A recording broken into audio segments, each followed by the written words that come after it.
things I decided at the beginning of the year I wanted to do was be more intentional about like following up with my reading goals and keeping up with them, and I was going to do quarterly check-ins, and hi, it's the end of June and we're about to see how bad this is.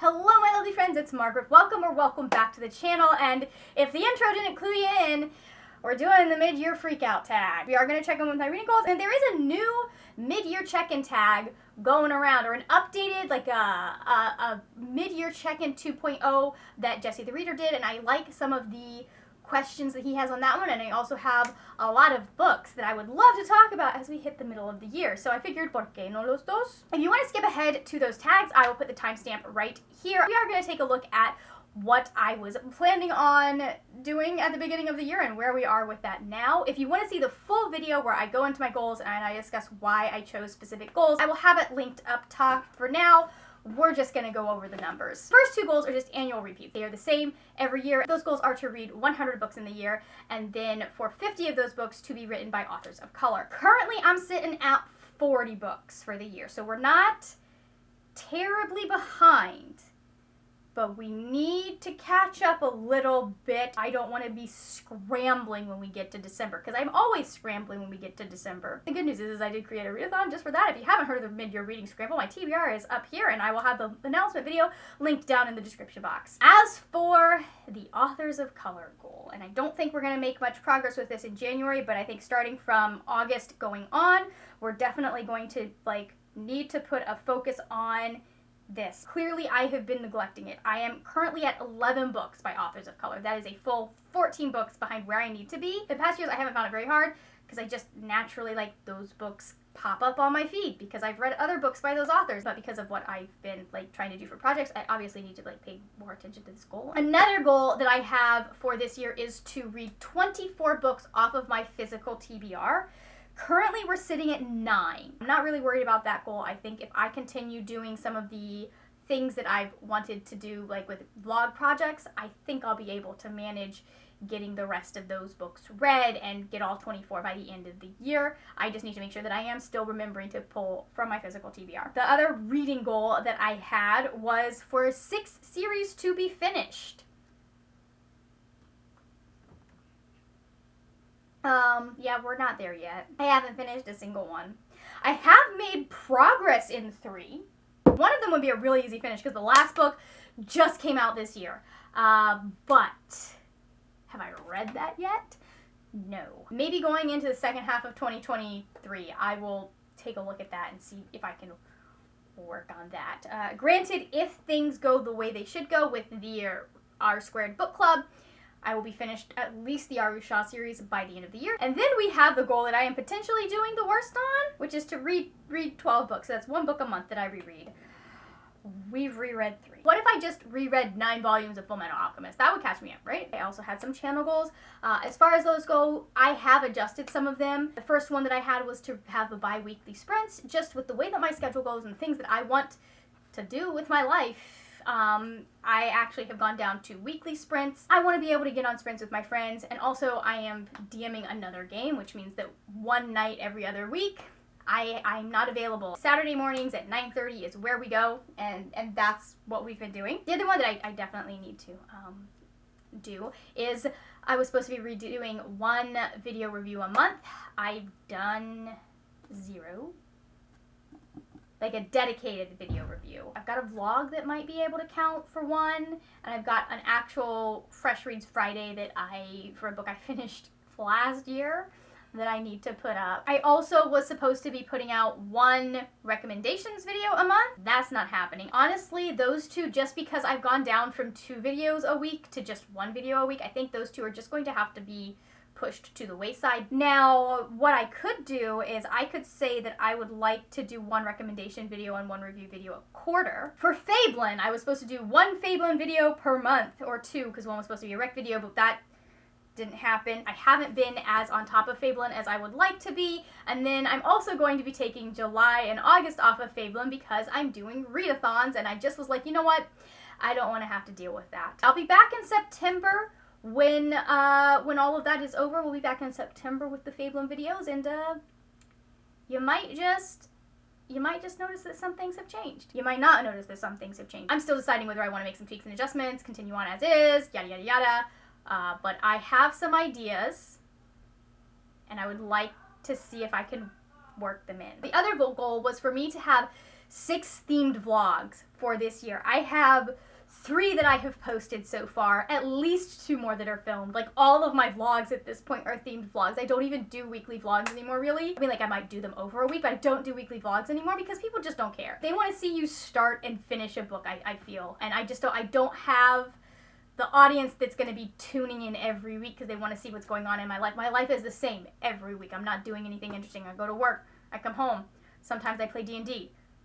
I go back to work. I have the weekend where I read books. I'm also not doing too bad on the 1 vlog per month goal. Now, it should be 6. It's currently 4. I have them filmed. I just need to put them up. 4 is better than none, guys. Like, the fact that I even have the 4 that I have put up, especially considering that I kind of took an impromptu break through 2 months of this year, all things considered, I'm happy with how close that is to where it should be. The other goal, oh God, this is where we're gonna have to have some conversations. The other goal is there were 2 readathons that I wanted to do this year that, like, my brain needed a break in March and April, and so, or April and May, and so I just didn't. And I think those 2 but one of them especially, I need to push to 2023. Like, it's gotta go. We're gonna need to push it to 2023. I have plans for all of the months coming up. Those are being pushed. The other thing that we need to talk about is the Eras Reading Challenge. So, at the beginning of the year, had all of these plans and all of these things that I was going to be doing, and we were going to have this short turnaround time and all of that, and unfortunately,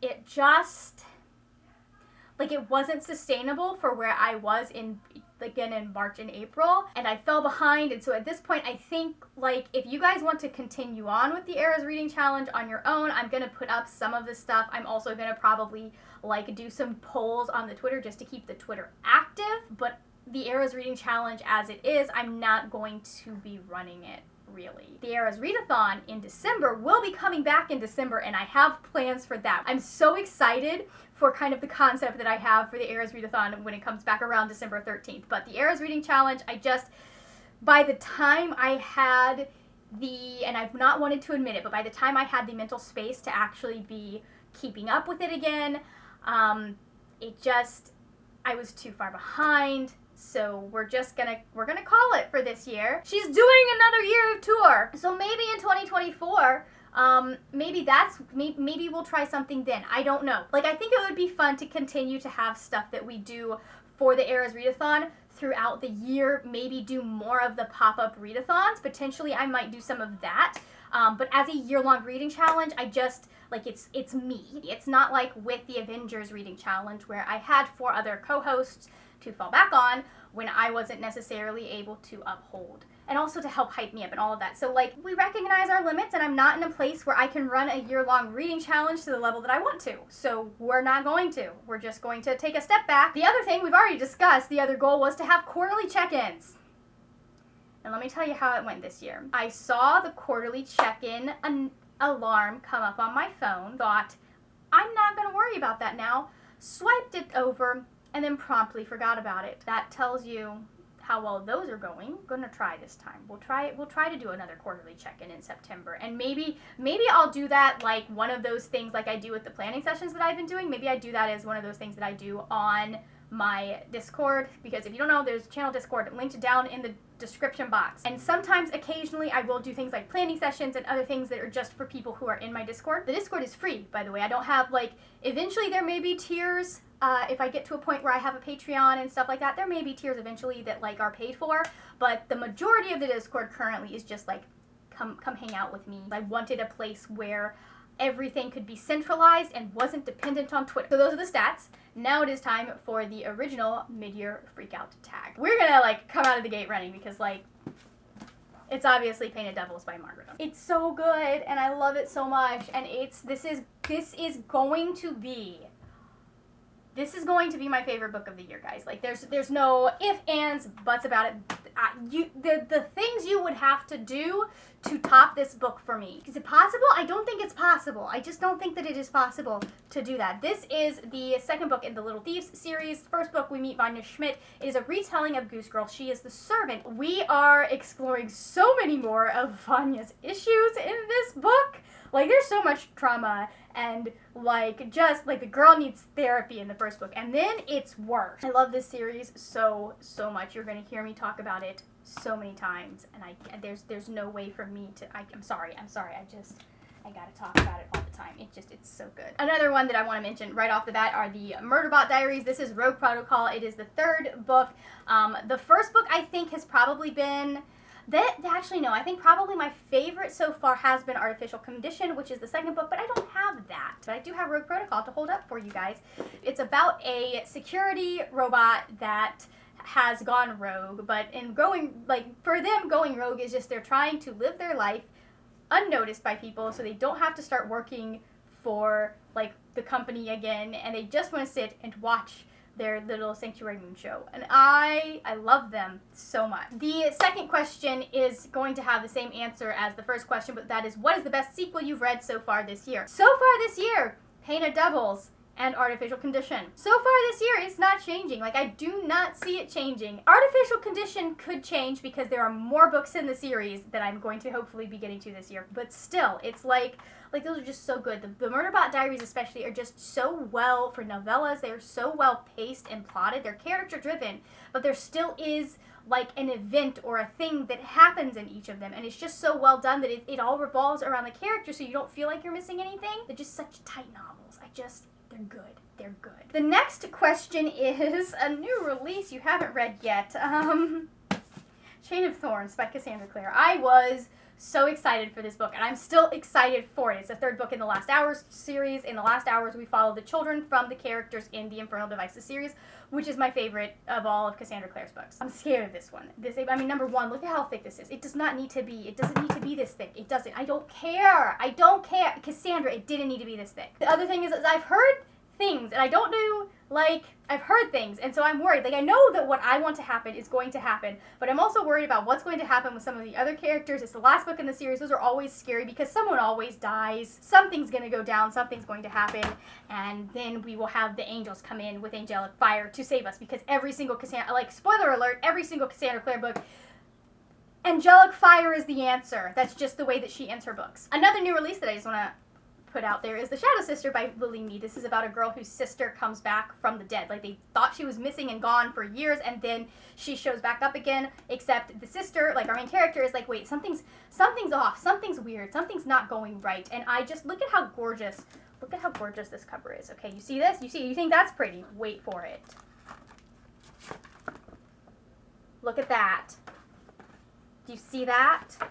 Do you see? It's so pretty. I will show everyone. I can't wait. This is on my TBR for July. Do I think I'll get to it? I don't know. There are so many books that I need to read in July. Question number 4 is your most anticipated release for the second half of the year. As of right now, I haven't seen that it changed, but it's, the release date has changed, but it's The Hunting Moon by Susan Dennard. I pre-ordered the book. This is how I know it comes out this year. I loved The Luminaries. The Luminaries. Oh, I have the book. Why didn't I grab the book? The Luminaries by Susan Dennard is the first book in the Luminaries series. Think Buffy, but if it was like a community set in Stars Hollow, like I get Gilmore Girls, Buffy, sort of maybe Supernatural vibes from this. I haven't watched Supernatural, so I'm not entirely sure on that last one. But it is a fantastic little YA fantasy novel, and I enjoyed it. If you want to see more about this, you can check out my top 10 books of the year. Question number 5 is, what was your biggest disappointment for the year? And that is going to be Stargirl by Jerry Spinelli. I read this for the Reading Books That Taylor Swift Likes vlog. I was expecting this book to have something in it to make me go, oh, okay, I can see. It's just the Manic Pixie Dream Girl trope. Like, that's all the book is. Like Stargirl is, like, the blueprint for the Manic Pixie Dream Girl, I think. She has to be. I think this was written in, what, 2000? Yeah, this was written in 2000. And, like, here's the thing. I don't hate the Manic Pixie Dream Girl trope. It's just that, like, this was that trope, but in its, like, just as stereotypical as you could get it. And then she's a homeschooler. That is the explanation for why she was so weird and why she didn't know. And I was just like, based on the type of homeschooling her parents did, that she would have knowledge about some of this stuff. So it wasn't terrible. I think for the age range, like, there's stuff in here about being yourself and stuff, yada, yada, yada, that's useful. I just, like, I've seen it done better in other YA books, and, yeah, it got 2 stars. Like, this is the lowest rated book I've read this year. I'm so sorry, Jerry. I know you were probably ahead of the curve at the time, but, like, I've seen it done better. And I've seen the examination of it done better. Question number 6 is, what was your biggest surprise? I'm gonna give a shout out to Painted Devils because I did not expect, like, I loved Little Thieves. Little Thieves was so good. I did not expect Painted Devils to do what it did to me. To do what it did in general. It's so good, guys. Please, please, please, if you have not read this series, if you're a fantasy person, please go read the series. It's so good. But the answer that we're gonna go is gonna be Over the Woodward Wall by Deborah A. Baker. This is also Shauna McGuire of the Wayward Children series. This book, I was not expecting to be delighted the way that I just picked it up. I needed it for a prompt. I was like, oh, this will be fun. It'll be quick. Wasn't expecting it to be much of anything, and then it ends up being this just very lovely, fun romp in this fairy world or fae world. It felt like kind of like this mixing between like Phantom Tollbooth. Like, this is what Woodward Wall. No, not. This is what the other book. What was it? It made my. I don't remember what it's called. I don't remember what it's called, but it made my worst books of the year list. This is what that book wanted to be. And I did it so much faster and so much more fun. And I just, like, I'm so excited to get to the rest of the series. It's delightful and it's fun. And it's not, like, it's serious. There's definitely stuff talking about identity, but it's just, you need a quick read. That you want to have a good time reading? Go for this one. Question number 7 is, who is your new favorite author? And that's either a debut or a new to you author. We're gonna shout out who would have been my favorite in 2022, because that's when I read the first book, but also, like, they weren't a favorite until I read the most recent book, and that is Margaret Owen. We have to. She is awesome on Twitter. She's awesome on all of her social media stuff. I just think, like, I just love her books and what she does and what she talks about, and I'm just, and also having a prominent author that has my name. It's really fun. It's really nice. She is up there, like, Allie Carter, Rick Riordan levels of fave at this point. Question number 8 is, who is your newest fictional crush for 2023? We have this discussion every single year, but for those that are new, I'm gonna have the discussion again. I'm very picky on my fictional crushes. The last one that got added to the list was Jim Holden. That was in 2020. I haven't read anything this year. Like, there are a few that if I was still a teenager or potentially in my early 20s, I'd be like, okay. Because there's, like, Emmerich Conrad would definitely, if I was still, if I had read this as a YA book,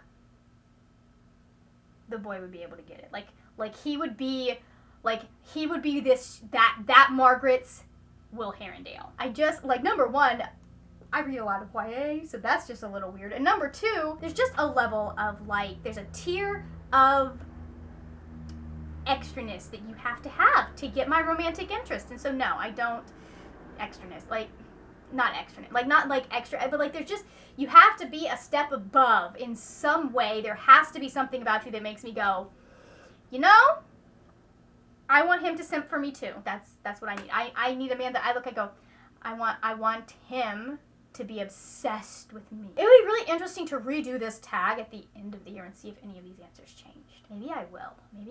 Newest favorite character. Again, Fanya would have been on this list. Fanya from Little Thieves, in case you've forgotten that part. She'd be on this list if I had read this before June of last year, because, like, she's the new Annabeth Chase. Not that Annabeth is going anywhere, but, like, she's my new Annabeth Chase.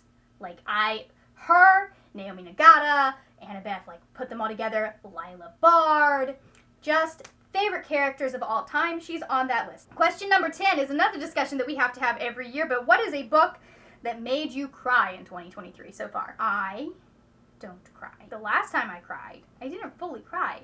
It was at the Taylor Swift concert as Taylor Swift was coming out. Do you know the amount of emotion that had to be built up for that? I'm not a big crier. I just, like, most of the time, especially but I'm not a big crier in general, but especially if it's fictional, because I just have this heightened knowledge of what is and is not real. And if it's not real, I'm just like, I mean, that's sad. I might be mad about it, but I'm not going to cry over this person that's not real. But, and I wanted to get this in here because it's one of the best books that I've read all year. I will say this is not a good one to read if you have any sort of, well, this is one you want to go into with care if you've ever lost a relation. If you have any sort of, you're still grieving or any trauma over the loss of a loved one. But that is The Cost of Knowing by Brittany Morris. This is, again, this will be in the top 10 of this year. It's about two boys. Our main character can see the future when he touches things, and he sees his brother's death, and he knows there's nothing he can do to change it. There is a lot of trauma in this book. There is a lot of discussion of,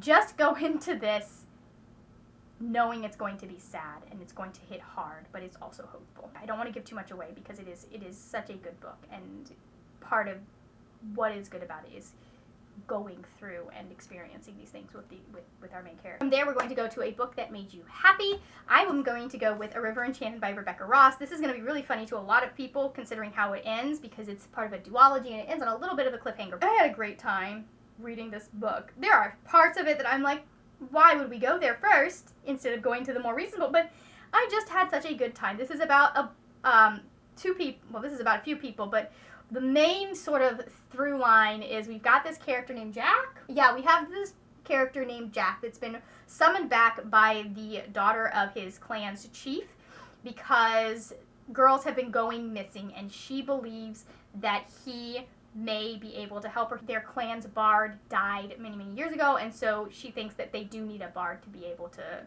figure out where these girls are going and why they're going missing, and she has a plan that would require him to step into that role, at least temporarily. The second to last question is, what is the most beautiful book that you've bought so far this year? As far as I'm aware, although there are a couple that may top this, but I haven't opened them yet, it's The Luminaries by Susan Dinner. This is the special Illumicrate edition, guys, by Daphne Press. Do you see how shiny that is? Look at this. Shiny. And then we take this off. There's nothing on the inside of the dust jacket, okay? But we do have this. Okay, do you wanna? Ba-doom. Like, this is just so pretty with all of the foiling. And then you open it up. It's so pretty. It's just the prettiest. Oh, and it also has these gorgeous, gorgeous sprayed edges. I'm waiting for them to come out with the Illuminate edition of The Hunting Moon because I want it. I want them to do that as well. Because I got the Illuminate editions of Pain Devils, but I need them to put out The Hunting Moon for pre-order too. Guys, come on. Illuminate. Are we doing that? Are we doing that? Please tell me we're doing that, because this deserves to have a second one. Okay, and then the final question is, what books do you plan to read by the end of the year? There's a whole bunch in my TBR, but I'm going to highlight 3 specifically because I know I need to read them. One of them is Arusha and the Tree of Wishes. This is the 3rd book in the Arusha series. You've heard me talk about this before. It's about a girl who accidentally unleashes, I don't even remember what his name is. Oh my god, it's been so long since I picked this up, like 2 months. She unleashes a great evil by accident and then has to go in the first book to stop it. And she finds out that she is the reincarnation of one of the 5 Pandava brothers, except that it's her and 5 sisters this time. We also have Book of Night by Holly Black. This is about shadow magic. That's all I know, okay? That's the most I know. That's the most you're getting from me. That's all I can do to help you. And then I know even less about the next one, but I still have to read it, and that is House of Earth and Sky. Nope. House of Earth and Blood by Sarah J. Maas. I just know that I have to read this for reasons. Going into the revamped Freakout tag or mid-year book tag. Jesse also starts out with, what is the best book that you've read this year? We all know the best book I've read this year is Painted Devils. We know that. But I'm also going to shout out The Ruin of Kings by Jen Lyons. There is a reading blog for this that will be up eventually. It's on the list of reading blogs that are getting edited and getting published. This is so hard to explain. Just know that this is a book for people who like footnotes and like snarky narrators. We follow like 2 or 3 different points of view, and it's kind of putting together the events that have happened. It's the past and the future of this person's life, and the way that they kind of meet up. It's being told, like, the way it's told is really interesting, and I wasn't sure I liked it at first, but the way it all comes together at the end just worked really well. Highly recommend if you are an epic fantasy person, like, check this out. I'm enjoying the series so far. I still haven't read book 2, but that's neither here nor there. The second question is, what is the most disappointing book that you've read so far this year? And this one, I am actually going to go with a different one. This one I didn't have the highest expectations for, and yet it still managed to disappoint me, and that's The Fourth Wing by Rebecca Yarros. It's okay. It really, like, it's funny to see people paying, or at least trying to charge $1,200, $300, all of that stuff, because it's so hyped right now. And it's all fake hype, by the way, guys. It's fake hype that's been built up because they specifically did a smaller printing run. I don't have confirmation of this, but I've heard that they did a smaller printing run specifically to make this scarce for the first printing run. I see people charging $300, $100, and it's not worth it, guys. It's like, it was a fun read. It was all right. I had a good time reading it, but at the same time, she definitely didn't get my brain to turn off to not see all of the flaws that were there in, like, story, plot, all of that stuff, the stuff that didn't make sense. She wanted to write a trope, but then she didn't come up with good justifications for what the trope was. I have there is a vlog that will go up, whole thing about this book, that I sat down and I talk about what I liked, what I didn't like. I examined some of the key themes and why I think the book is written the way it is, or the key kind of core fantasy of it. I'm not going to spoil that for you right now, but I'll just say that, like, I mean, I would argue that most books are not worth $1,200. This one definitely isn't. Wait until you can get your hands on it for $29.95, okay? Or borrow it from your library, something like that. Just, like, don't spend that much money, guys. There are books that emotionally and writing-wise are worth $1,200, even if I would never pay that for them. But this is not it. Question number 3 is, what is the best book recommendation that you've received? Going to say, because I read it this year, I think the recommendation I got last year at the very end, but Year of the Reaper by Micaiah Lucier. This is kind of like a whole bunch of things that are my thing, which is like medieval history, we are dealing with the Black Death, all of this stuff. It's about a boy who is returning home after having been captured by an opposing kingdom and being forced to work in, I think, the mines or something like that. He's been forced to work, and he's coming home finally to see what's happened to his family because the Black Death has just gone through Europe. And it's a really interesting, intriguing. I love the female protagonist of this one. She's one of those female protagonists that feels very real in the way that she doesn't necessarily fit the stereotype of the time, but she's also not, like, bucking against that in a way that is completely oddball. Sometimes you'll have people who, like, they live in the time and they're a rebel against the society and all of that stuff, and this character is a little bit of a rebel in her own way, but she still does it while fitting within, like, by using what she has available to her as a woman in that time. Like, there are still societal constraints and things like that that she does follow, but she doesn't let that define her or stop her from her goals necessarily. Question number 4 is, what was your first DNF of the year? I have a book I should DNF, but I am 2.5 books into the series, so I'm not going to. That's Assassin's Quest by Robin Hobb. This one's a hard one because I'll go through places where I'm really, really enjoying the story, enjoying what's going on. I'm like, okay, I get this, that's cool. And then we'll go back to this one storyline, and I'm like, shit, I know how this is going to end, and I hate it. So we now just learned this information and then gone on with our lives. The book is too long. I'm sorry. I lose people every time I even lukewarmly mention Robin Hobb. If I mention her with anything less than glowing recommendation, people, like, flee from my subscribers. Sorry. Question number 5 is a new release from this year that you've read and your thoughts on it, good or bad. You guys know what it's got to be, right? Please. My thoughts. Read it! Please. Like, I have so many feelings about this book, and the way that it examines demisexuality in the series, that's something you should probably know. Both main characters are demi, and the way that it examines that and works through them, especially with Fanya, who has a whole lot of trauma, just watching the way that they navigate having a relationship with her, knowing that she has some of these issues, but also still reacting the way she does, and the way that Emmerich is just so patient with her, and I could cry.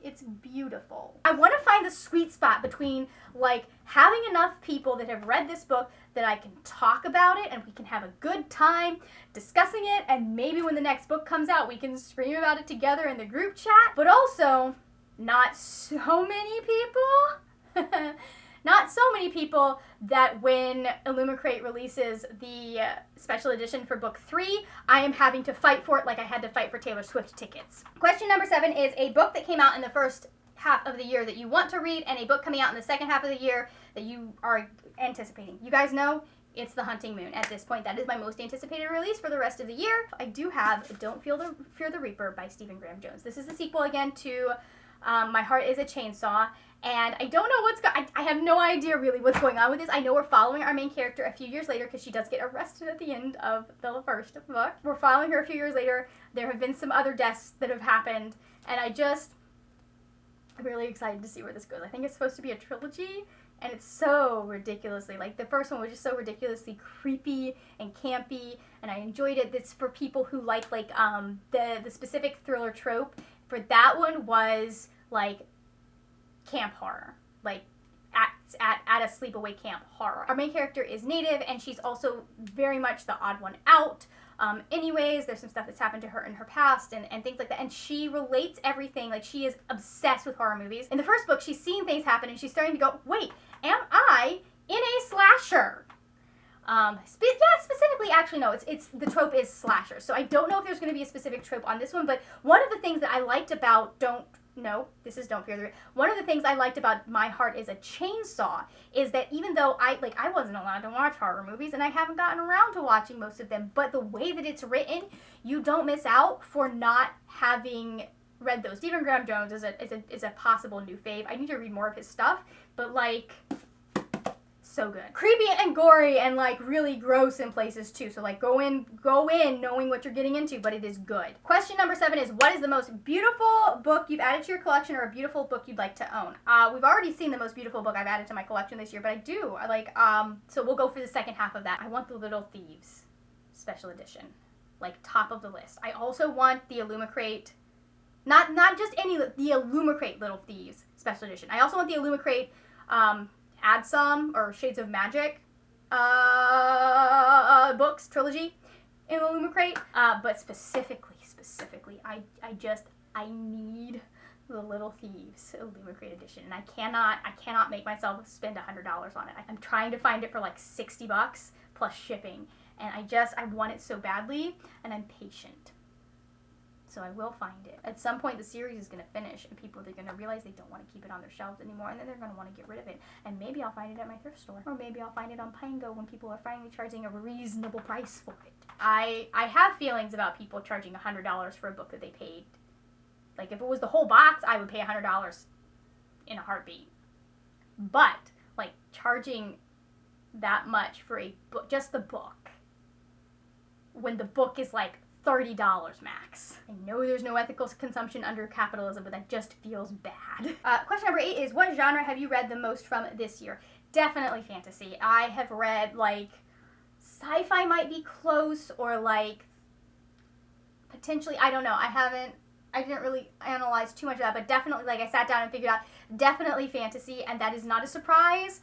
That's what I mostly read. It's my favorite genre. Question number 9 is, do you feel like your reading tastes have shifted or changed at all this year? I don't know too much that my tastes have changed. I do know that I am interested in exploring horror as a genre just because I enjoyed I enjoyed My Heart is a Chainsaw so much. I would like to find more horror like that, and I especially like the thing that I liked about Sorrowland. I read What Moves the Dead. That was super creepy, but it took a while for me to get creeped. I'm very hard to creep out when you're talking fictional stuff, as long as nothing is going up anyone's nose or anyone's being stabbed in the foot. Like, those are my no-goes. Another one, and I know this is a genre that I already know that I like, but I would like to explore more when it comes to thrillers. I know I like thrillers, and I really would like to read more thrillers. I think that would be really fun. I have done, I think, a much better job this year of working more sci-fi into my life, especially since I started Fabelin, but I would really like to horror and thrillers, read more of those. Question number 11 is, what book format have you been gravitating towards this year? Blech. Definitely audiobooks. Most, like, at least 50% of my reading is always audiobooks. It just is. We drove a lot when I was a kid, and I grew up listening to audiobooks. They were at one-time speed. Didn't care as a kid because I was doing cross-stitch and stuff. Don't remember most of it anyways, but I grew up, we listened to a lot of the classics as audiobooks, and a lot of, like, kind of, like not necessarily like modern classic kids fantasy we listened to as a kid. That's how I listened to like Phantom Toll Booth and things like that. I like putting an audiobook, like now I put on D&D actual plays also when I'm doing stuff, but I like putting an audiobook on while I am doing things because it helps keep my mind occupied while I'm doing stuff with my hands. And then the number 12 is what is a book you've read so far this year that you feel embodies the vibe of your reading year? I'm gonna go with like the Murderbot Diaries, just because like I just want to go about my life and read my books, and then life keeps happening, and so I don't end up, like I'm so far behind, I don't end up getting to read the books I want to read, or I take longer to read them, stuff like that. Like, it's not as sci-fi dystopian, but it does, like, the attitude and the vibes and the way that Murderbot feels sometimes about people. Definitely. God, that's gonna make some people so concerned about, I am not a killing machine. Like, that is not anywhere in my skill set. Question number 10. We missed question number 10 because I can't count. Question number 10 is, if you set any bookish goals for yourself this year, how are they going? Please see the beginning of the video where we talked about my bookish goals. They are middle of the road. We're okay. They're going. Not as fast as they should be, but they are going. If you've made it this far into the video and you're not feeling chatty, go ahead and leave me the checkmark emoji. If you are feeling chatty, I would like to know, the answer to that last question, because that's a very interesting question for me. I had to think about that really hard. What is a book that you feel embodies the vibe of your reading year? I will have all of the original tags linked down below in the description box, as well as any other videos that I happened to mention. Thank you so much for watching. If you enjoyed this video, please give it a thumbs up. If you like any of these books, please hit that subscribe button. I would love to talk with you about them. That is it for now, my friends. Happy reading, and I will see you later when we will talk about more wordy, nerdy things. Bye!